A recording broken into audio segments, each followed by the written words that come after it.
உங்களுக்கு December exam நடக்கு பார்த்தீங்களா, இந்த தகுதி தேர்வை நீங்கள் மிஸ் பண்ணிட்டீங்கன்னு வச்சுக்கோங்க, கட்டாயம் அடுத்த ஆண்டு புதிய புத்தகம் வரப்போகுது.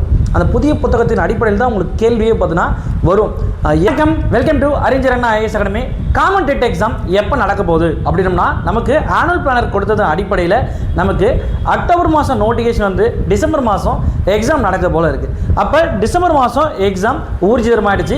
அப்போ இந்த எக்ஸாமுக்கெலாம் யார் தகுதியான நபர்களாக இருப்பாங்க அப்படின்னு பார்க்கும்போது, 12th முடிச்சுட்டு டிடேட் பண்ண நபர்கள் யாராக இருந்தாலுமே அவங்க டெட் பேப்பர் 1க்கு எலிஜிபிள் நபர்களாக இருப்பாங்க.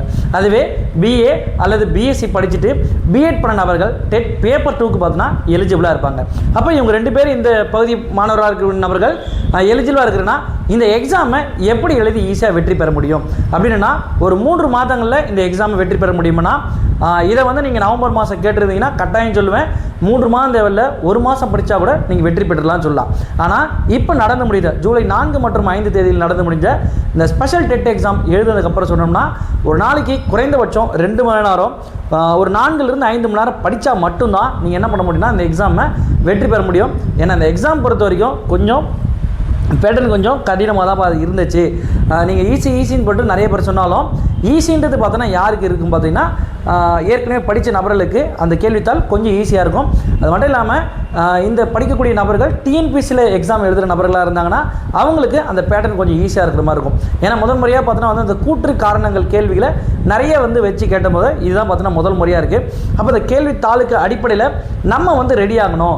அதுக்கு ஏதாவது ஒரு வழி சொல்லுங்கள். ஏன்னா பார்த்தோன்னா நம்ம மாணவர்கள் பொறுத்த வரைக்கும் இன்னொரு 5 மாதம் இருக்குன்னா கட்டாயம் என்ன பண்ணணும், இந்த தேர்வை வெற்றி பெறன்ற ஒரு நம்பிக்கையோட எண்ணத்தோடு வந்து இருப்பீங்க. அப்படி நீங்கள் அந்த எண்ணத்தோடு இருக்கீங்க அப்படின்னா உங்களுக்கு இந்த ஒரு 5 மாதத்தை எப்படி கலக்கணும் அப்படின்னா அதுக்கு ஒரு ஷெடியூல். எந்த ஒரு செயலை செய்யும் போதும் நமக்கு தேவையானது என்னென்னா ஒரு திட்டம். அந்த திட்டத்தை தீட்டி தான் அந்த விஷயத்தை முழுமையாக முழிக்கிற மாதிரி இருக்கும். அப்போ அந்த முடிக்கணும் அப்படின்னு முடிவு பண்ணிட்டுனா அதற்காகவே நம்மளுடைய ஆரணி அறிஞர் அண்ணா ஐஏஎஸ் அகாடமி சார்பில் உங்களுக்கு ஒரு ஷெடியூல் வந்து கொடுத்துருக்காங்க. அதாவது டெட் பேப்பர் 1 பேப்பர் 2 இந்த 2 சப்ஜெக்ட்டுக்கு சேர்த்து பார்த்தீங்கன்னா உங்களுக்கு ஷெடியூல் வந்து கொடுத்துருக்காங்க. இந்த ஷெடியூலை நீங்கள் வீட்டிலிருந்தே ஓன் ப்ரிப்பரேஷன்லையும் படிக்கலாம். இல்லை சார் என்னால் வந்து ஓன் ப்ரிப்பரேஷன் பண்ண முடியாது, யாருன்னா என்னை வந்து வழி நடத்தினா மட்டும்தான் நான் வந்து கரெக்டாக பண்ண முடியும் அப்படின்னு நினைக்கக்கூடிய மாணவர்கள் மட்டும் இந்த டெஸ்ட் பேட்ச் மற்றும் ஆன்லைன் கிளாஸை யூஸ் பண்ணிக்கலாம். இந்த டெஸ்ட் பேட்ச் என்னைக்கு ஸ்டார்ட் ஆக போகுது அந்த ஆன்லைன் கிளாஸ் அப்படின்னு பார்க்கும்போது நமக்கு 29/7/2026 தான் இந்த டெஸ்ட் பேட்ச் பார்த்தோன்னா ஸ்டார்ட் ஆக போகுது. முதல்ல பார்த்தோன்னா இந்த டெஸ்ட் பேட்ச் பொறுத்த வரைக்கும் ஒரு 3 பேரில் பார்த்தோன்னா ஸ்டார்ட் பண்ணியிருக்காங்க. டெட் பேப்பர் 1 எழுதக்கூடிய நபர்களாக இருந்தாங்கன்னா ஆசான் பேட்சனும், டெட் பேப்பர் 2 எழுதக்கூடிய சயின்ஸ் மேக்ஸ்ன்றவங்க சிற்பி பேட்சனும், அதே போல் வந்து சயின்ஸு சோஷியல் எழுதக்கூடிய நபர்களாக இருந்தாங்கன்னா நம்முடைய தளபதி பேட்ச் அப்படின்னு சொல்லிட்டு ஒரு 3 பேட்சுகள் பார்த்தோன்னா ஆரம்பிச்சிருக்காங்க. இந்த பேட்சோட கிளாஸஸ் எப்படி எடுத்துகிட்டு போகிறாங்க அப்படின்னா, நேரடி மற்றும் ஆன்லைன் வகுப்புகளாக தான் இந்த வகுப்புகள் வந்து போகும்போது, இந்த வகுப்புகள் மொத்த டியூரேஷன் பொறுத்த வரைக்கும் 5 மாதங்கள் நடக்க போகுது. 5 மாதம் இந்த தேர்வு வந்து நடக்க போகுது. அது மட்டும் இல்லாமல் 38 டெஸ்ட்டு வந்து உங்களுக்கு வந்து கொடுக்க போகிறாங்க. மொத்தம் ஓவராலாக 38 டெஸ்ட் எழுதுவீங்க. மொத்தம் ப்ராக்டிஸ் எவ்வளோ இருக்கும் போதுன்னா ஒரு 4500 கேள்விகள் வந்து இருக்க போகுது. சரி, இதை என்னால் ஒழுங்காக பண்ண முடியுமா சார்? ஏன்னா நான் வந்து ஏற்கனவே வந்து பணிக்கு ஒர்க்குக்கு போயிட்டுருக்கேன். நான் ஒர்க்குக்கு போயிட்டு வந்து என்னால் வந்து இதை மேனேஜ் பண்ண முடியுமா அப்படின்னம்னா, ஒரு நாளைக்கு 2 மணி நேரம் உங்களால் இப்போத்திலேருந்து ஒழுங்காக பண்ண முடியும்னா தாராளமாக என்ன பண்ணலாம், இந்த டெஸ்ட் பேட்சில் நீங்கள் ஆன்லைன் கிளாஸில் சேர்ந்துக்கலாம். ஏன்னா இந்த பேப்பர் 1 எழுதக்கூடிய நபர்கள் தான் எஸ்ஜிடி எக்ஸாம்னு சொல்லிட்டு ஒரு எக்ஸாம் வரப்போகுது. அந்த எக்ஸாமுக்கும் செலக்டட் பீப்புள்ஸாக இருக்க போகிறீங்க. இதே போர்ஷனை தான் நீங்கள் அங்கே போய் திருப்பி வந்து படிக்க போல இருக்குது. அதாவது இப்போ டெட் 1க்கு நான் என்ன சார் படிக்கணும் அப்படின்னு நீங்கள் முடிவு பண்ணிட்டீங்கன்னா, டெட் 1க்கு தமிழ் படிக்கணும், இங்கிலீஷ் படிக்கணும், சைக்காலஜி படிக்கணும், இவிஎஸ் அதாவது சயின்ஸும் சோஷியலும் படிக்கணும், மேக்ஸ் படிக்கணும். இந்த 6 சப்ஜெக்ட்டும் நம்ம பேப்பர் 1க்கு படிக்கிற மாதிரி இருக்கும். சரி, இது நான் எங்கேருந்து எது வரைக்கும் சார் படிக்கணும் அப்படின்னோம்னா, நீங்கள் இந்த ஆண்டு அதாவது ஸ்பெஷல் டெட்டு ப்ரீவியஸ் இயர் கொஸ்டின்லாம் நம்ம எடுத்து பார்க்கும்போது 4ஆம் வகுப்பிலிருந்து 10ஆம் வகுப்பு வரைக்கும் இருக்கிற கேள்விகளை முழுமையாக வந்து படிக்கிற மாதிரி இருக்கும். அது ஒவ்வொரு தேர்வுக்கும் பார்த்தோன்னா ஒவ்வொரு பகுதியில் வைட்டேஜ் பார்த்தோன்னா மாறும். ஒரு டைம் பார்த்தோன்னா தமிழில் கிராமர் பகுதிகள் அதிகமாக இருக்கும். இல்லை ஒரு டைமில் பார்த்தோன்னா ப்ரோஸ் பாயிண்ட் அதாவது நம்முடைய இங்கிலீஷ் பாடத்திட்டத்தில் ப்ரோஸ் பகுதிகள் பார்த்தோன்னா அதிகம். அது வந்து இந்த தேர்வில் இதுதான் அதிகமாக வரும் அதுதான் அதிகமாக வரும்னு சொல்ல முடியாது. ஒரு தேர்வில் 30 கேள்வி வந்து தமிழில் கேட்குறேன்னா 18 கேள்வி பார்த்தோன்னா வந்து இலக்கண ரீதியாகவும் 12 கேள்விகள் பார்த்தோன்னா வந்து பாடத்திட்ட ரீதியாகவும் பார்த்தோன்னா இருக்கும். அதே போல் தான் இங்கிலீஷ் லாங்குவேஜில் இருக்கும். மேக்ஸை பொறுத்த வரைக்கும் பார்த்தோன்னா வந்து பாடப்புத்தகத்தை தாண்டி ஒரு கேள்வி கூட உங்களுக்கு வெளியில் போகாமல் இருக்கும். அவ்வளோ ஸ்கூல் புக்கில் இருக்க கணக்கு நீங்கள் ப்ராக்டிஸ் பண்ணிட்டாலே போதுமாக தான் இருக்கும். இது இங்கே மட்டும் இல்லை, எந்த போட்டித் தேர்வு வந்தாலும் அதுதான் அதோட கேட்கக்கூடிய தன்மை மட்டும்தான் வேறு மாதிரி இருக்கும். சார் சயின்ஸு சோஷியல் சார் அப்படின்னா சயின்ஸ் சோஷியல் பேப்பர் 1 நபர்களுக்கு 6லேருந்து 8ஆம் வகுப்பு வரைக்கும் பார்த்தோன்னா ரொம்ப அதிகமாக கேள்விகள் இருக்கும். 9th 10th ஓரளவுக்கு போய் வந்து டச் பண்ணுற மாதிரி வரும். சார் அப்போ நமக்கு இந்த செக்மெண்ட் முடிச்சு சார், நான் வந்து பேப்பர் 2 வந்து சயின்ஸ் எழுதுறேன் சார், அப்போ நான் வந்து எதுக்கு சார் எதெல்லாம் நான் படிக்கணும் சார் அப்படின்னா, நீங்கள் நல்லா புரிஞ்சுக்கிங்க. ஏற்கனவே பழைய கேள்வித்தாள் அடிப்படையில் 4ஆம் வகுப்பிலிருந்து 12ஆம் வகுப்பு வரைக்கும் இருக்கிற பாடத்திட்டத்தை நீங்கள் முழுசாக முடிக்கிற மாதிரி இருக்கும், ஃபுல்லாக முடிக்கணும். ஆனால் நமக்கு பாஸ் பண்ண எவ்வளோ தான் தேவைன்னா 75 கேள்விகள் தான் தேவை. நமக்கு 100 கேள்விகள் எங்கேருந்து அமையுது அப்படின்னு பார்க்கும்போது நமக்கு 100 கேள்விகள் 6ஆம் வகுப்பிலிருந்து 10ஆம் வகுப்புகளுக்கு உள்ளே பார்த்தோன்னா ஃபுல் அண்ட் ஃபுல் பார்த்தோன்னா அமைஞ்சிடுது. இந்த சைக்காலஜி பார்ட்டை தவிர்த்து மீதி ஒரு 20லேருந்து 25 கேள்விகள் தான் நமக்கு வெளியில் போகிற மாதிரி இருக்கும். அப்போ நம்ம அந்த பகுதியில் நம்ம எப்படி இருந்தாலும் டச் பண்ணிக்கலாம். முதல்ல ஃபஸ்ட்டு என்ன பண்ணோம், இந்த 6லேருந்து 10th வரைக்கும் இருக்கிற பாடத்தை முழுசாக வந்து முடிச்சிடணும். இது முடிச்சுட்டுனா அடுத்து என்ன பண்ணலாம், 11th 12thன்றது நம்ம கிட்டத்தில் எக்ஸாம் கிட்ட போய்ட்டு நம்ம அதை ஓரளவுக்கு பார்த்து அங்கங்கே டச் பண்ணிக்கலாம். அதே சோஷியலும் அதே தான். சோஷியல் பொறுத்தவரையில் உங்களுக்கு இந்த 11th 12th பார்த்தீங்கன்னா ஒரு சில அங்கே பார்த்தீங்கன்னா பகுதியில் வந்து தொடர மாதிரி இருக்காங்க, ரொம்ப இல்லை. அப்போ மேஜராக படிக்கக்கூடிய பேப்பர் 1 இருந்தாலும் சரி பேப்பர் 2 இருந்தாலும் சரி, நீங்கள் மேஜராக படிக்கிறது எங்கன்னா 6லேருந்து 10th வரைக்கும் பார்த்தீங்கன்னா முழு போர்ஷனும் தெளிவாக முடிக்கிற மாதிரி இருக்கும். உங்களுக்கு கேள்வித்தாள் சோர்ஸ் புக்கு எதுன்னு பார்த்தீங்கன்னா வந்து உங்களுடைய பள்ளி பாட புத்தகம் தான் புத்தகமாக இருக்குது. ஒன்று மட்டும் நல்லா புரிஞ்சுங்க ஸ்டூடெண்ட்ஸ், இப்போ உங்களுக்கு டிசம்பர் எக்ஸாம் நடக்கு பார்த்தீங்களா, இந்த தகுதி தேர்வை நீங்கள் மிஸ் பண்ணிட்டீங்கன்னு வச்சுக்கோங்க, கட்டாயம் அடுத்த ஆண்டு புதிய புத்தகம் வரப்போகுது. அந்த புதிய புத்தகத்தின் அடிப்படையில் தான் உங்களுக்கு கேள்வியே பார்த்தீங்கன்னா வரும். ஏற்கனவே நம்ம அங்கங்கே அரசியல் புரசலாக படித்து வச்சுருப்போம். இப்போ நீங்கள் இந்த எக்ஸாம் நம்ம பார்த்துக்கலாம் அப்படின்னு சொல்லிட்டு நீங்கள் கேர்லெஸ்ஸாக விட்டிங்கன்னா புதிய புத்தகத்தை போய் படிக்கிற மாதிரி இருக்கும். அதனால் இப்போ கிடைக்கக்கூடிய வாய்ப்பை தவற விட்டுறாதீங்க. ஏன் ஒரு நாளைக்கு 2 மணி நேரம் நான் சொல்கிறேன்னா, எல்லோரும் நம்ம என்ன பண்ணுவோம், ஏதாவது ஒரு பள்ளியில் போய் வந்து ஒர்க் பண்ணுவோம், நமக்கு குடும்பத்துலேயும் இருப்போம். அப்போ நம்ம குடும்ப பணிகளும் செஞ்சுட்டு அந்த பணிகளும் செஞ்சுட்டு நமக்கு ஒரு நாளைக்கு கிடைக்கக்கூடிய நபர்களே 2 மணி நேரம் 3 மணி நேரம் தான் கிடைக்கும். அதில் நம்ம படிப்புக்குன்னு வந்து 1 மணி நேரம் 2 மணி நேரம் அப்படியே ஒதுக்கிட்டே வந்தோம்னா நம்ம ஈஸியாக என்ன பண்ணலாம், இந்த தேர்வுகளை பார்த்தோன்னா எளிதாக வெட்ட பண்ணலாம். சிறுதுளி தான் வந்து பெருவெள்ளமாகும். ஒரு நாளைக்கு 1 மணி நேரம் 2 மணி நேரம் நீங்கள் ஒதுக்கிட்டு வந்தால் வாரத்துக்கு பார்த்தோன்னா உங்களுக்கு வந்து 2 தேர்வு வந்து கொடுத்துருப்பாங்க. நீங்கள் பாருங்கள், அழகாக பார்த்தோன்னா வந்து வாரத்துக்கு 2 தேர்வு கொடுப்பாங்க. சரி, இதுதான் நம்ம சொன்னாங்களே பேப்பர் 1 என்னென்ன இருக்கும். பேப்பர் 1 பொறுத்த வரைக்கும் தமிழ் 30, இங்கிலீஷ் 30, சைக்காலஜி 30. இந்த 90 கேள்விகளும் பார்த்தோன்னா 3 பேருக்கும் பார்த்தோன்னா ஒரே மாதிரி தான் இருக்கும். கொஞ்சம் கேட்கக்கூடிய தன்மை மட்டும்தான் வேறு மாதிரி இருக்கும். அதே பார்த்தோன்னா இங்கே சைடு பார்க்கும்போது சயின்ஸ் மேக்ஸும் இவிஎஸ் மட்டும் இங்கே வந்து பார்த்தோன்னா செக்மெண்ட் ஆகும். அதே போல் இந்த பகுதியில் பார்க்கும்போது கணிதத்திலேருந்து உங்களுக்கு 30 கேள்விகள் வரும், அறிவியலிருந்து 30 கேள்வி வரும். இது வந்து பேப்பர் 2 நபர்கள். அடுத்து பார்த்தீங்கன்னா வந்து சோஷியல் சயின்ஸ் பேட்ச் இருக்கவங்களுக்கு நமக்கு சமூக அறிவியலிருந்து மட்டுமே 60 கேள்வி இருக்கும். இருக்கிற எல்லா பேட்சை விட இந்த சோஷியல் பேட்ச் பொறுத்த வரைக்கும் என்னென்னா, நீங்கள் 6லேருந்து 10ஆம் வரைக்கும் இருக்கிற புத்தகத்தை சோஷியல் புத்தகத்தை நல்லா படிச்சிட்டிங்கன்னா 45 கேள்விகள் இந்த ஒரு பகுதியிலேருந்தே பார்த்தோன்னா எடுத்துலாம். அது மட்டும் இல்லாமல் உளவியல் நம்மளோட வகுப்புகள் ஒரு 5 மணி நேரம் வகுப்பு இருக்குது மொத்தமாக ஓவராலாக. அந்த 5 மணி நேரம் வகுப்புகள் மட்டும் நீங்கள் பார்த்துட்டு டெஸ்ட் கொஸ்டின் நீங்கள் இப்போ ப்ராக்டிஸ் பண்ணிட்டு வச்சுக்கோங்க. இதுலேருந்து பார்த்தோன்னா 20க்கு மேற்பட்ட கேள்விகள் உங்களுக்கு எளிமையாக கிடச்சிடும். அதே போல் இங்கிலீஷும் சரி தமிழும் சரி அதுக்கு முழு மார்க் எடுக்கிறது என்னோடய பொறுப்பு. இப்போ என்ன பிரச்சனைனா, இங்கே தமிழ் இப்போ வந்து பார்த்தோன்னா ஒரு நபர் பார்த்தோன்னா இங்கிலீஷ் லிட்ரேச்சராக இருப்பாங்க, அவங்க தமிழ் வராது. தமிழ் லிட்ரேச்சராக இருப்பாங்க, அவங்களுக்கு இங்கிலீஷ் வராது. நமக்கு தேவை எவ்வளோ தான், 75 கேள்விகள் தான் நமக்கு தேவைப்படுது. அப்போ இந்த தமிழ் இங்கிலீஷ் அப்படின்ற ஒரு பகுதி மட்டும் லாங்குவேஜ் பார்ட்டை மட்டும் நம்ம எதில் ஸ்ட்ராங்காக இருக்கிறோமோ அந்த விஷயத்தை ஸ்ட்ராங் பண்ணிவிட்டு மீதி இருக்கிற இன்னொரு லாங்குவேஜ் பார்ட்டில் நமக்கு வருதோ வரலையோ அதில் ஒரு 50%, அதாவது 15க்கு மேற்பட்ட கேள்விகள் எப்படி எடுக்கணுன்ற விஷயத்தை நாங்கள் உங்களுக்கு இங்கே கிளாஸஸ் பார்த்தோமா சொல்லி கொடுத்துருவோம். மேக்ஸிமம் பார்த்தோன்னா இப்போ ஸ்டார்ட் பண்ணும்போது நீங்கள் ஸ்டார்ட் பண்ணிட்டு வந்தீங்கன்னா இந்த கேள்விகளை பொறுத்த வரைக்கும் நீங்கள் 95 கேள்வி 110 கேள்வின்னு சொல்லிட்டு ஈஸியாக போட்டுருவீங்க. இதுக்கெல்லாம் சாட்சி யாருன்னு பார்த்தோன்னா நம்மளுடைய மாணவர்களே. 2025 நடந்த எக்ஸாமில் 2100 பேர் பார்த்தோன்னா நம்ம கிளியர் பண்ண வச்சுருக்கோம். உங்களுக்கு அந்த செக்மெண்ட்லாம் உங்களுக்கு நான் ஏற்கனவே பார்த்தோன்னா வீடியோஸ் வந்து போட்டிருப்பாங்க. இப்போ இந்த எக்ஸாம் பார்த்தோன்னா வந்து நாளைக்கு ரிசல்ட் ஆனுவல், அதாவது நம்ம டிஆர்பி மூலமாக ஃபைனல் ஆன்சர் கீ பார்த்தோன்னா அதை விட போகிறாங்க. அப்போ அந்த ஆன்சர் கீ வந்துருச்சுன்னு வச்சுக்கோங்க, அதை பார்த்துட்டு மாணவர்கள் பார்த்தோன்னா பல்வேறு சொல்லுவாங்க. உடனே பார்த்துட்டு நம்ம கீயே பார்க்காம சார் நான் இவ்வளோ கொஸ்டின் போட்டிருக்கேன் அப்படின்னு சொல்லிட்டு நம்ம காமராஜ்னு சொல்லிட்டு ஒரு மாணவர் பார்த்தோன்னா நேற்று ஒரு மெசேஜ் போகிறார், சார் மொத்தம் வந்து நான் 97 கொஸ்டின் போட்டிருக்கேன் சார், டெட்டு பேப்பர் 1 எழுதியிருக்கேன், பேப்பர் 2 எழுதியிருக்கேன் சார், இதில் 97 போட்டிருக்கு சார், 86 போட்டிருக்கேன் சார் அப்படின்னு சொல்லிட்டு மெசேஜ் அனுப்புகிறார். அப்போ இது போல் தான் மாணவர்கள் நீங்களும் என்ன பண்ணுவீங்க, இப்போத்துலேருந்து தொடர்ச்சியாக படிக்க ஆரம்பிச்சுட்டுன்னு வச்சுக்கோங்க, நீங்கள் நல்ல ஸ்கோர் எடுத்துருவீங்க. இல்லைன்னு வச்சுக்கோங்க, நம்ம அரைக்குறையாக நம்ம படிக்கிறோம், நம்மளே செல்ஃப் ஸ்டடி படிக்கலாம் அப்படின்னு சொல்லிட்டு செல்ஃப் ஸ்டடி பண்ணலாம், தப்பே இல்லை. அதை முழுசாக பண்ணுறவங்களுக்கு எந்த பிரச்சனையும் இல்லை. படிக்கலாம்னு ஸ்டார்ட் பண்ணிட்டு அதை அரைக்குறையாக நிறுத்தும் போது தான் அங்கே போய்ட்டு கேள்வித்தாளை பார்க்கும்போது இந்த விவேக் வந்து வடிவேல் ஒரு படத்தில் வந்து சொல்லுவாங்களே, இந்த கொஷின் பேப்பர் எனக்கு சுத்தமாக தெரில, வேறு கொஷின் பேப்பர் இருக்கா அப்படின்னு சொல்லிட்டு கேட்குறாங்க பார்த்தீங்களா. அந்த செக்மெண்ட் அடிப்படையில் தான் பார்த்தீங்கன்னா இந்த எக்ஸாம்லேயும் நிறைய பேருக்கு அமைஞ்சிருக்கு. அதனால் அந்த ஒரு தப்பை பண்ணிடாதீங்க. படிக்கணும்னாலும் அந்த டெஸ்ட் ஷெடியூல் எடுத்து வச்சுக்கோங்க. இதன்படி நீங்கள் படிச்சுட்டே வந்துடுங்க, மற்றதெல்லாம் பார்த்துக்கலாம். சரி, ரைட். இந்த டெஸ்ட்டை பார்த்தோன்னா உங்களுக்கு எப்படி எடுத்துகிட்டு போகிறாங்க அப்படின்னா, இது பொறுத்த வரைக்கும் 2 செக்மெண்ட்டாக இருக்கும். அதாவது ஆன்லைன் கிளாஸ் ஆகவும் டெஸ்ட் பேட்ச் ஆகும்னு சொல்லிட்டு இருக்கும். சரி, இப்போ வந்து ஆன்லைன் கிளாஸ் நான் சேர போகிறேன் சார், ஏன்னா எனக்கு சுத்தமாக இந்த டெட்டை பற்றி எதுவுமே தெரியாது. அது இல்லாமல் நான் இதுக்கு முன்னாடி எந்த புத்தகத்தையும் நான் படித்ததே இல்லை, எனக்கு சுத்தமாக தெரியாது, இப்போ தான் முடிச்சுட்டு ஃப்ரெஷராக வரேன், நான் இந்த எக்ஸாமில் கிளியர் பண்ணேன் சார் அப்படின்ற நபர்கள் கட்டாயம் என்ன பண்ணுங்கள், நீங்கள் இந்த ஆன்லைன் கிளாஸ் கோர்ஸை நீங்கள் எடுத்துங்க. ஏன்னா அந்த கோர்ஸில் பொறுத்த வரைக்கும் உங்களுக்கு ரெக்கார்டட் கிளாஸாகவும் வந்துடும், லைவ் கிளாஸ், இந்த 2 செக்ஷன் பார்த்தோன்னா உங்களுக்கு கொடுத்துருவாங்க.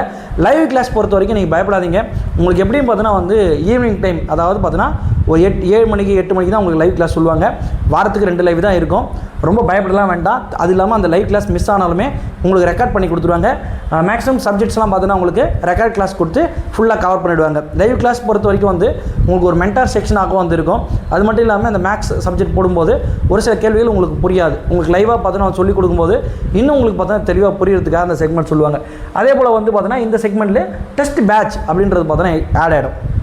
அப்போ இந்த டெஸ்ட் பேட்ச் எப்படி போகுது அப்படின்னா, உங்களுக்கு ஆன்லைன் கிளாஸ் எடுக்கிறாங்க பார்த்தீங்களா, அந்த கிளாஸோட பேஸ் பண்ணி தான் பார்த்தோன்னா உங்களுக்கு என்ன பண்ணுவாங்க, டெஸ்ட் பேட்ச் பார்த்தோன்னா வந்து அப்படியே தெளிவாக எடுத்துகிட்டு போயிட்டே இருப்பாங்க. அதுக்கடுத்து பார்த்தோன்னா வந்து ஸ்டடி மெட்டீரியல் PDF. இது என்ன நீங்கள் படிக்க போகிறீங்க அப்படின்றது, நான் ஸ்கூல் புக் எடுத்து வச்சு நீங்கள் வரியாக படிக்கும்போது அது ரொம்ப போகிற மாதிரி இருக்கும். நீங்கள் 6th புக்கு மொத்தம் எடுத்து 3 ஏழு எடுத்து வச்சுங்க, அப்படி இருக்கும். மொத்தம் ஒரு 200 பக்கம் இருக்கிற மாதிரி இருக்கும். அதை மொத்தத்தை எடுத்து நீங்கள் என்ன யோசிப்பீங்க, ஒரு வாரம் படிக்கலாம்னு சொல்லுவீங்க. ஆனால் நம்மளோட ஸ்கூல் புக்கிலேருந்து என்ன நமக்கு எக்ஸாம் தேவையோன்றதை எடுத்து மொத்தமே 15 பக்கத்தில் முடிச்சிருப்பாங்க நோட்ஸ். அப்போ அந்த 15 பக்கத்தை படிக்க நமக்கு எவ்வளோ நாள் ஆகும், 2 நாள் இருந்தால் போதும். 2 நாள் இருந்தால் எவ்வளோ முடிச்சிடலாம், 6th புக்கே படுத்த முடிச்சிடலாம். 1 நாள் 2 நாள் அதை உங்களுக்கு நான் நடத்தியும் கொடுத்துருவோம். அப்போ நடத்தி கொடுக்கும்போது இன்னும் உங்களுக்கு அது எளிமையாக ஆகிற மாதிரி ஆகிடும். சரிங்களா, இந்த கோர்ஸ் நான் சேரணும் அப்படின்னா உங்களுக்கு 3500 ஆகும். இல்லை சார், நான் வந்து பார்த்தோன்னா ஏற்கனவே டெட் எக்ஸாம்லாம் எழுதியிருக்கேன், அது இல்லாமல் நான் TNPSC எக்ஸாம்ஸ்லாம் படிச்சிருக்கேன், எனக்கு வந்து என்னை ஒரு வழி நடத்துறதுக்கு ஒரு கரெக்டாக வந்து ஒரு பிளான் பண்ணி கொடுத்துருங்க, நான் இப்படி தான் போகணும் அப்படின்னு சொல்லிட்டு ஒரு ரோடு போட்டு கொடுத்துருங்க, கோடு போட்டு கொடுத்துருங்க, நான் அது மேலே ரோடு போட்டு வந்துடுறேன் அப்படின்னு சொல்லிட்டு இருந்தீங்கன்னா உங்களுக்கு டெஸ்ட் பேட்சே போதும். Test patch study material PDF உங்களுக்கு தெளிவாக வந்து கொடுத்துருவாங்க. நீங்கள் படிக்கிறதுக்கு ஏற்ற அந்தந்த வாரத்துக்கு ஏற்ற மாதிரி உங்களுக்கு ஸ்டடி மெட்டீரியல் பார்த்தீங்கன்னா அடுத்தடுத்த வாரத்துக்கு தெளிவாக வந்து கொடுத்துட்டு வருவாங்க. ப்ளஸ் இந்த வாரத்தோட டாப்பர் யாரெல்லாம் வந்து டாப்பராக இருக்காங்க அப்படின்றத பார்த்தீங்கன்னா உங்களுக்கு ரேங்க் லிஸ்ட்டு போட்டு உங்களை ஊக்கப்படுத்துறதுக்காக எல்லா வேலையும் வச்சுருப்பாங்க. சரி சார், எல்லாமே ரைட்டு, இந்த டெஸ்ட்டு வந்து எப்படி நடக்க போகுது அப்படின்னம்னா, இந்த டெஸ்ட்டு வாரத்துக்கு 2 நாட்கள் பார்த்தோன்னா நடக்கும். எப்படி நடக்க போகுது அப்படின்னம்னா, புதன்கிழமை ஒன்று, ஞாயிற்றுக்கிழமை ஒன்று அப்படின்னு சொல்லிட்டு நடக்கும். சார் எல்லாமே ரைட்டு சார், நான் டெஸ்ட் எழுதுன்னு நான் முடிவு பண்ணிட்டேன். அப்போ டெஸ்ட் எழுதுன்னா நான் நாளைக்கு இந்த டெஸ்ட்டு எழுத போகிறேன். அதாவது நாளைக்கு நான் இப்போ நான் படிக்காமலே எழுதலான்னு இருந்தேன் சார், ஆனால் சரி நீங்கள் ஏதோ சொல்கிறீங்க, நான் அதை கேட்டு சரி இந்த டெஸ்ட் பேட்ச் நான் பார்த்துட்டு எழுதுறேன், எனக்கு ஏதாவது ஒரு வாய்ப்பு கொடுங்க சார், ஏன்னா இன்றைக்கி நான் போனாலும் 90 கொஸ்டின் நான் போட முடியும் அப்படின்னு எனக்குள்ளே எழுதி நானே படிச்சிக்கலாம்ல, நான் டெஸ்ட் பேட்ச் எழுதி நான் வேஸ்ட் பண்ண வேண்டியதில்லை காசு அப்படின்னோம்னா, அதுக்காகவே பார்த்தோன்னா உங்களுக்கு open to all warm up டெஸ்ட்டுன்னு சொல்லிட்டு ஒரு டெஸ்ட் வந்து வைப்பாங்க. அந்த டெஸ்ட்டு பொறுத்த வரைக்கும் ஒரு ரியல் டெட் எக்ஸாம் எப்படி நடக்குமோ அதே போல் வந்து ஒரு டெட் நடக்கும். இது பார்த்தோன்னா ஓப்பன் டு ஆல். இந்த டெஸ்ட்டு பார்த்தோன்னா வந்து உங்களுக்கு கம்ப்ளீட்லி பார்த்தோன்னா வந்து ஃப்ரீயாக தான் இருக்கும். இந்த ஃபுல்லாமே வந்து கம்ப்ளீட் ஃப்ரீ தான். இதில் பார்த்தோன்னா வந்து நீங்கள் எழுதி பார்க்கும்போது இல்லை நான் தெளிவாக இருக்கேன் அப்படின்னு தெரிஞ்சுன்னா நீங்கள் என்ன பண்ண தேவையில்ல, இந்த டெஸ்ட்டு பார்த்தோன்னா எழுத தேவையில்ல. ஆனால் நான் மார்க் வந்து கம்மியாக எடுக்கிறேன், இந்த கட்டாயம் பார்த்தோன்னா இந்த டெட் எக்ஸாம் நான் கிளியர் பண்ணி ஆகணும், ஏன்னா அடுத்த வருஷம் புத்தகம் மாறிடுச்சுன்னா மொத்தமே மாறிடும், அதனால் எனக்கு கிடைச்ச வாய்ப்பை நான் கரெக்டாக மிஸ் பண்ண மாட்டேன், நான் அதை கரெக்டாக பயன்படுத்தி நான் இந்த லெவலில் முடிச்சு விட்றேன் அப்படின்னீங்கன்னா நீங்கள் என்ன பண்ணுங்கள், இந்த செக்மெண்ட்டில் இணைஞ்சிருங்க. ரைட்டு. இப்போ நான் அந்த டெஸ்ட்டு ஃபஸ்ட்டு பொறுத்த வரைக்கும் என்னன்னா 2ஆம் தேதி இந்த குறிப்பிட்ட நாட்கள் பார்த்தோன்னா ஒரு 4 நாட்கள் 3 நாட்கள் அப்படின்னு சொல்லிட்டு உங்களுக்கு வந்து கேப் அமையும். அப்படி கேப் அமையும்போது என்ன பண்ணுவாங்க, உங்களுக்கு 6th 6ஆம் வகுப்பு தமிழ் முதல் 5 இயல்கள் நடக்கும். ப்ளஸ் பார்த்தோன்னா இங்கிலீஷோட 5 யூனிட், இவ்வளோ தான். இது ரெண்டுத்தையும் நீங்கள் படிக்க போகிறீங்க. ஆன்லைன் கிளாஸ் நடக்கணும்னா இது உங்களுக்கு கிளாஸாக நடத்துவாங்க. இதை நடத்திட்டு இந்த செக்மெண்ட் என்ன பண்ணுவாங்க, 100 கொஷின் பார்த்தோன்னா வந்து டெஸ்ட் நடக்கும். டெஸ்ட்டு எப்போ சார் உங்களுக்கு கொஷின் கொடுப்பாங்க அப்படின்னா, புதன் ஞாயிற்றுக்கிழமை நைட்டு 6 மணிக்கு பார்த்தோன்னா உங்களுக்கு கொஷின் அப்புறம் உங்கள் குரூப்பில் வந்து அப்லோட் ஆகிடும். 6லேருந்து 6:30 மணி, அதாவது 6:30 மணிக்கு உங்கள் குரூப்பில் வந்து அப்லோட் பண்ணிவிடுவாங்க. நீங்கள் இந்த அதாவது டைம் பொறுத்த வரைக்கும் பார்த்தோன்னா வந்து 100 கொஷின் எழுதுறதுக்கு ஏறத்தாழ பார்த்தோன்னா ஒரு 1.5 மணி நேரம் உங்களுக்கு வந்து கொடுப்பாங்க. அந்த 1.5 மணி நேரம் டைமில் நீங்கள் எழுதிட்டு நீங்கள் அதாவது உங்களுக்கு ஒரு லிங்க் அனுப்புவாங்க. அந்த லிங்க்கில் என்ன பண்ணணும், நீங்கள் உங்களோட மதிப்பெண்ணை நீங்கள் உள்ளே அனுப்பிச்சி விட்டிங்கன்னா உங்களோட ரேங்க் லிஸ்ட் பட்டியல் பார்த்தோன்னா வந்து தெளிவாக வந்துடும். சரிங்களா, இது போல் தான் வாரம் பார்த்தோன்னா நடக்கும். இது எப்படி சார் நடக்கும் அப்படின்னம்னா, தெளிவாக வந்து கொடுத்துட்டு போயிருப்பாங்க வைட்டேஜ் சப்ஜெக்ட்டுக்கு ஏற்ற மாதிரி. நான் ஏற்கனவே சொன்னேன்னா சொல்லியிருக்கேன் உங்களுக்கு, எனக்கு வந்து தமிழ் வரும், இங்கிலீஷ் வராது, இங்கிலீஷ் வரும், தமிழ் வராது அப்படின்ற நபர்களுக்காகவே இந்த செக்மெண்ட் வந்து ஃபாலோ பண்ணியிருப்பாங்க. அப்போ நீங்கள் எதனை வந்து முக்கியத்துவம் கொடுக்குறீங்களோ அதை வந்து டைட்டாக பண்ணுங்கள். ஓரளவுக்கு படிக்கிறேன் அப்படின்ற இடத்த நீங்கள் பார்த்தோன்னா மேனேஜ் பண்ணிடலாம். இது நம்ம உங்களுக்கு பேட்ச் சேர்ந்ததுக்கப்புறம் உங்களுக்கு தெளிவாக வந்து இது எப்படி எடுத்துகிட்டு போகலாம்னு சொல்கிறேன் இந்த செக்மெண்ட். அடுத்ததாக பார்க்கும்போது பார்த்தோன்னா வந்து மேக்ஸ் பொறுத்த வரைக்கும் எண்ணியல் கணக்குகள் சிறப்பு தொடர் வரிசை அப்படின்னு சொல்லிட்டு இருக்கோம். சயின்ஸ் பொறுத்த வரைக்கும் 6th ஃபிசிக்ஸும் 6th பார்த்தோன்னா வந்து வேதியியல் இருக்கும். சோஷியல் எடுத்துக்கிட்டிங்கன்னா வந்து 6th குடிமையல் புவியியல். சார் இவ்வளோ இருக்கிற மாதிரி இருக்கா சார், நிறையா இருக்கா சார் அப்படின்னா இதெல்லாம் ஒன்றுமே இல்லைங்களே. இப்போ பொறுத்த வரைக்கும் சார் எல்லாமே ஸ்கூல் புக்குன்னு சொல்லிட்டீங்க, ஆனால் நீங்கள் ஒரு டாபிக் கொடுத்துருக்கீங்களா சார், எப்படி சார்னா நம்ம அங்கங்கே போய் எல்லாத்தையும் புக்கில் போய் நிறைய கசமசாக இருக்கும். அதை அப்படி படிக்கிறத விட எல்லாமே மொத்தமாக சேர்த்து படிக்கிறத விட ஒரு தலைப்பை தெளிவாக புக்கில் அங்கங்கே நம்ம எடுத்து படிச்சுட்டு வச்சுங்க, அந்த தலைப்பில் நம்ம தெளிவாயிடும். ஏன்னா இந்த எண்ணியல் கணக்கிலிருந்து கண்டிப்பாக ஒரு கேள்வியோ 2 கேள்வியோ நமக்கு எக்ஸாம்ஸில் வரப்போகுது. அப்போ இந்த பகுதியை நம்ம முடிக்கும்போது நம்ம என்ன ஃபிக்ஸ் பண்ணிக்கலாம், நமக்கு 2 கேள்வி கன்ஃபார்ம் அப்படின்னு சொல்லிட்டு ஃபிக்ஸ் பண்ணிக்கலாம். அதே போல் வந்து சயின்ஸு 6th சயின்ஸு நம்ம போகும்போது 6th பார்த்தோன்னா ஒரு கேள்வி 2 கேள்வி வரும். அப்போ நம்ம முடிக்கும்போது நம்ம மைண்ட் ஏற்றிக்கலாம், ஓகே நம்ம 2 கேள்வியை கம்ப்ளீட் பண்ணிட்டோம். இந்த 6th குடிமையல் புவியியல்னும் போது இங்கிருந்து ஒரு கேள்வி வரும். அப்போ நம்ம இந்த டெஸ்ட் எழுதுனா இங்கிருந்து ஒரு 3 கேள்விகள் 4 கேள்விகள் வரும். இந்த பகுதியிலிருந்து ஒரு 2-3 கேள்விகள் வரும். அப்போ இந்த டெஸ்ட் எழுதும்போது ஆவரேஜாக ஒரு டெஸ்ட்டு, அதாவது ஒரு 3 தேர்வுகள் நம்ம முடிக்கும் போது சைக்காலஜி பார்த்தோன்னா உங்களுக்கு ஃபஸ்ட் யூனிட் நடத்தி கொடுத்துருவாங்க. அதன்படி உங்களுக்கு எவ்வளோ கேள்வி வரும், 250 கேள்விகள் நீங்கள் தேர்வு எழுதுவீங்க. இந்த 250 கேள்விகள் எழுதி முடிக்கும்போது உங்களுக்கு ஃபுல் சாட்டிஸ்ஃபேக்ஷன். 10லிருந்து 15 கேள்விகள் நீங்கள் என்ன பண்ணீங்க, முடிச்சிட்டீங்க. 3 தேர்வு எழுதும்போது 15 கேள்விகள் உங்களுக்கு முடிஞ்சிடும். சரிங்களா? ஒவ்வொரு 3 தேர்வின் அடிப்படையிலும் உங்களுக்கு 15 கேள்விகளோ 10 கேள்விகளோ ஆவரேஜாக பார்த்தோன்னா வந்துடும். மொத்தம் பார்த்தோன்னா வந்து 30 பார்த்தோன்னா வந்து ஸ்பிளிட் டெஸ்ட்டாக இருக்கும். 30 டெஸ்ட்டு பார்த்தோன்னா உங்களுக்கு, அதாவது ஒவ்வொரு பாடத்தையும் பார்த்தோன்னா ஸ்ப்ளிட் பண்ணி வந்து வச்சுருப்பாங்க. அதன் நடுவில் என்ன பண்ணியிருப்பாங்கன்னா உங்களுக்கு வந்து ரிவிஷன் டெஸ்ட் வச்சுருப்பாங்க. நடுவில் உங்களுக்கு ரிவிஷன் டெஸ்ட் வந்து பிளான் பண்ணி கொடுப்பாங்க. அந்த ரிவிஷன் டெஸ்ட் உங்களுக்கு எதுக்காக யூஸ் ஆகும் அப்படின்னு பார்த்தீங்கன்னா, 10 கேள்வி எழுதும்போது 150 கேள்வியில் முடிச்சிட்டோம். அந்த 150 கேள்வி முடிச்சுட்டு என்ன பண்ண போகிறீங்கன்னா ரிவிஷன், அந்தந்த டாபிக் பார்த்தோன்னா அந்த ரிவிஷன். இப்போ 31வது தேர்வாக என்ன இருக்குது போதுன்னா தமிழ் இங்கிலீஷ் பார்த்தோன்னா ஃபுல் ரிவிஷன் இருக்கும். அப்போ அந்த ஃபுல் ரிவிஷன் நம்ம ஈஸியாக என்ன பண்ணலாம், மூவ் பண்ணிக்கலாம். அதே போல் பார்த்தோன்னா வந்து மேக்ஸ் வந்து ஃபுல் ரிவிஷன் இருக்கும். 30 கேள்வியா 100 கேள்வி வந்து உங்களுக்கு கொடுப்பாங்க அந்த தலைப்புலேருந்து கேள்வி அடிப்படையில். அப்போ இந்த கேள்விகள்லாம் நீங்கள் போட்டு ப்ராக்டிஸ் பண்ணி ஏற்கனவே போட்டு அந்த லைன் வரும்போது, இப்போ இங்கே பொறுத்த வரைக்கும் வந்து 30, இங்கே 60 கேள்விகள் வந்துடும், இங்கே 30 கேள்வி வந்துடும். சோஷியல் பார்த்தோன்னா வந்து ஃபுல் ரிவிஷன் வைக்கிறாங்க. இந்த சோஷியல் ஃபுல் ரிவிஷன் வரும்போது நமக்கு எவ்வளோ வந்துடுங்கன்னா, இந்த இடத்துல ஒரு 30, இங்கே 60, இங்கே பார்த்தோன்னா வந்து 120 கொஷனுக்கு பார்த்தோன்னா ஃபுல் செட்டப் ரெடி பண்ணிடும். இது முடிச்சுட்டு அடுத்து நம்ம என்ன பண்ணுறோம், 34வது டெஸ்ட்டாக ஃபுல் மாடல் டெஸ்ட்டு ஒன்று வைக்கிறோம். இந்த ஃபுல் மாடல் டெஸ்ட் வரும்போது நீங்கள் சயின்ஸ் கூட சேர்த்து படிச்சுருவீங்க. அப்போ இப்படி படிக்கும்போது என்ன ஆகுனா, அந்த எக்ஸாமில் குறைந்தபட்சம் 90 கொஷனுக்கு மேலே போட்டலாம். நான் வந்து பிலோ ஆவரேஜ் ஸ்டூடெண்ட்டாக இருக்கேன் சார் அப்படின்னாலுமே நீங்கள் 80லேருந்து 90 கேள்விகள் போடலாம். சார் நான் நல்லாவே படிப்பேன் சார் அப்படின்னா நீங்கள் 100 கேள்விகளுக்கு மேலே இங்கே இருக்கிற டெஸ்ட்டை நீங்கள் அழகாக எடுத்துகிட்டு போயிட்டே இருக்கலாம். இது போல் பார்த்தீங்கன்னா உங்களுக்கு வந்து ஒரு 3 ஃபுல் மாடல் டெஸ்ட் வந்து வைப்பாங்க. அப்போ இந்த 3 ஃபுல் மாடல் டெஸ்ட் முடிஞ்சதுக்கப்புறம் சார் நீங்கள் வந்து 29/11/2026 முடிச்சிட்டிங்க சார். நல்லா தெரிஞ்சுக்கிங்க, நீங்கள் 12ஆம் மாதம் நடக்கக்கூடிய எக்ஸாமுக்கு 11ஆம் மாதமே போர்ஷன்ஸை முடிச்சிடுறீங்க. முடிச்சுட்டு நமக்கு நடுவில் எவ்வளோ நாள் கேப் இருக்க போதுன்னா, நமக்கு எக்ஸாம் 2nd வீக்கோ 1st வீக்கோ நமக்கு நடக்கும்போது வச்சுங்களேன், அதுக்கு முன்னாடியே நம்ம ரெடி ஆகிட்டோம். அதுக்கப்புறம் ஒரு வாரம் தள்ளி போகுது அப்படின்னாலும் அது நம்மளுக்கு ப்ளஸ் பாயிண்ட் தான். அப்போ என்ன பண்ணலாம், இன்னும் 2 ஃபுல் மாடல் டெஸ்ட் பார்த்தீங்கன்னா உங்களுக்கு வைக்கிறதுக்கான வாய்ப்பு இருக்கும். இன்னும் 2 டெஸ்ட்டு நீங்கள் எழுதுவீங்க. அப்படி அந்த டெஸ்ட்டு நீங்கள் எழுதும்போது என்னென்ன பண்ணுவீங்க, நல்லா உங்களை ஃபுல் மெருக்காக தான் இருப்பீங்க. அப்போ அந்த தேர்வு எழுதும்போது ஈஸியாக போய்ட்டு பண்ணிடலாம். இந்த டெஸ்ட்டை பார்த்தீங்கன்னா வந்து கிளியர் பண்ணிட்டு வந்துடலாம். இந்த எக்ஸாம் பொறுத்த வரைக்கும் ஒன்றுமே இல்லை, ரொம்ப ஈஸி தான். சார் இந்த டெஸ்ட் பேட்ச் மட்டும் நான் சேரணும் சார் அப்படின்னு சொல்லிட்டு முடிவு பண்ணிட்டீங்கன்னா, இங்கே நம்மளுடைய சிற்பி டெஸ்ட் பேட்ச் அப்படி சொல்லிட்டு இருக்கோம். இது பொறுத்த வரைக்கும் ஆஃப்லைன் நம்ம பிரான்ச்சுக்கு ஆர்னியில் வந்து எழுதக்கூடிய நபர்களாக இருந்தாங்கன்னா 2000 ஃபீஸாக இருக்கும். ஆன்லைனில் நான் எழுத போகிறேன் அப்படின்னாங்கன்னா உங்களுக்கு 1200 வந்து ஃபீஸாக இருக்கும். இது பொறுத்த வரைக்கும் நீங்கள் ஃபோன்பே, அதாவது ஜிபே அல்லது ஃபோன்பே யூஸ் பண்ணுறீங்கன்னா இந்த நம்பருக்கு பண்ணிவிடுங்க. இல்லை சார் ஸ்கேனரில் பண்ணுறேன் அப்படின்னாலும் நீங்கள் இந்த ஸ்கேனரில் பார்த்தீங்கன்னா நீங்கள் பண்ணி விட்டுக்கலாம்.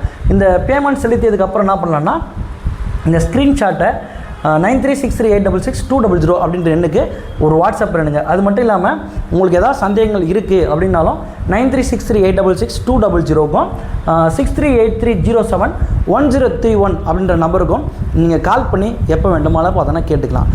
இந்த ஒரு டெஸ்ட் பேட்ச் பார்த்த வரைக்கும் உங்களுக்கு முழுக்க உங்களை வெற்றி பெற வைக்கணும் ஒரே ஒரு நோக்கத்துக்காக மட்டும்தான் இது ஃபுல் அண்ட் ஃபுல் வச்சுருக்காங்க. இந்த டெஸ்ட் பேட்ச் எனக்கு வேணும் சார், நான் இதில் சேரணும் சார், கட்டாயம் இப்போ நடக்கக்கூடிய தேர்வுகளை நான் வெற்றி பெற்றே ஆகணும் சார், உங்களை நம்பி தான் சார் சேர்றேன். என்னை நம்பி நான் ஏற்கனவே சொல்லிட்டேன், 2100 பேருக்கு மேலே நம்ம பார்த்தோன்னா பாஸ் பண்ணி வச்சுருக்கோம். இப்போ அதாவது நாளைக்கு பார்த்தீங்கன்னா அஃபிஷியல் ஆன்சருக்கு வந்துடும். அந்த ஆன்சருக்கு வந்தோன்னா எவ்வளோ பேர் பாஸ் பண்ணியிருக்காங்க நம்ம அகாடமியிலேருந்து, எவ்வளோ பேருக்கு பார்த்தோன்னா அந்த வெற்றி வாய்ப்பு இருக்குது அப்படின்ற தகவலையும் நாளைக்கு உங்களுக்கு நான் வந்து தெளிவாக சொல்லிடுறேன். அப்போ இந்த எங்கள் அகாடமியை நம்பி நீங்கள் தாராளமாக இந்த பேட்ச் வந்து ஜாயின் பண்ணலாம். ஒன்றே ஒன்று உங்கள்கிட்ட இருந்து எதிர்பார்க்குறது என்னன்னா, ஒரு டெஸ்ட் பேட்ச் நீங்கள் ஸ்டார்ட் பண்ணிட்டீங்க, ஒரு கிளாஸை நம்ம ஸ்டார்ட் பண்ணிட்டோம் அப்படின்னா எந்த இடத்துலையும் ட்ராப் பண்ணாமல் என்ன பண்ணோம், தொடர்ச்சியாக வந்து பயணிக்கணும். ஒவ்வொரு வெற்றியாளர்கிட்டையும் ஒரே ஒரு விஷயம் என்னன்னா, அவன் ஜெயிக்கிறான் அப்படின்னா அவனோட கன்சிஸ்டன்சி, தொடர்ச்சியான பயணம் மட்டும்தான் வெற்றியோட முடிவாகவே இருக்கும். நம்ம வெற்றி பெறணும் அப்படின்னு முடிவு பண்ணிட்டோம்னா கட்டாயம் என்ன பண்ணணும், தொடர்ச்சியாக நான் பயணிக்க போகிறேன் அப்படின்றத மைண்டில் ஃபிக்ஸ் பண்ணிக்கங்க. ஏன் இந்த பேட்ச் நான் இவ்வளோ சீக்கிரமாக ஸ்டார்ட் பண்ணுறேன் அப்படின்னாலும் எல்லாருமே நம்ம ஏதோ ஒரு இடத்துல பணியில் வேலை செஞ்சுட்ருப்போம். அப்போ நம்ம பணிக்கு போகிறோம்னா நமக்கு உண்மையாக ரியாலிட்டியான நாட்கள் எவ்வளோ இருக்குன்னா, ஒரு 2 மணி நேரத்துலேருந்து 3 மணி நேரம் தான் ஒரு நாளைக்கு ஃப்ரீயாக இருக்க முடியும். அதுக்கேற்ற மாதிரி தான் இந்த ஷெடியூல் வந்து கொடுத்துருக்கோம். அது இல்லாமல் நாட்கள் ரொம்ப பெருசாக இருக்கிற மாதிரி தெரியும், டக்குன்னு முடிஞ்சிடும். ஏன்னா இந்த வருஷம் ஜனவரி நியூ இயர் இப்போ தான் செலிப்ரேட் பண்ண மாதிரி இருக்கும், இந்த வருஷம் ரெசல்யூஷன் எடுத்த மாதிரி இருக்கும். பார்த்தா 7 மாதம் முடிய போகுது, ரைட்டுங்களா? அதனால் காலங்கள் வந்து ரொம்ப வேகமாக போயிட்டே இருந்துடும். அந்த காலத்து கூட சேர்ந்து பயணித்து நம்ம ஏதாவது உருப்படியான ஒரு விஷயத்தை பண்ணிட்டுறோம், ரைட்டுங்களா? இந்த டெஸ்ட் பேட்ச் சேருன்றவங்க கண்டிப்பாக நம்முடைய அகாடமி நம்பர் 9363866200 அப்படின்ற எனக்கு ஒரு வாட்ஸ்அப் பண்ணி தகவல் தருங்க. தேங்க்யூ.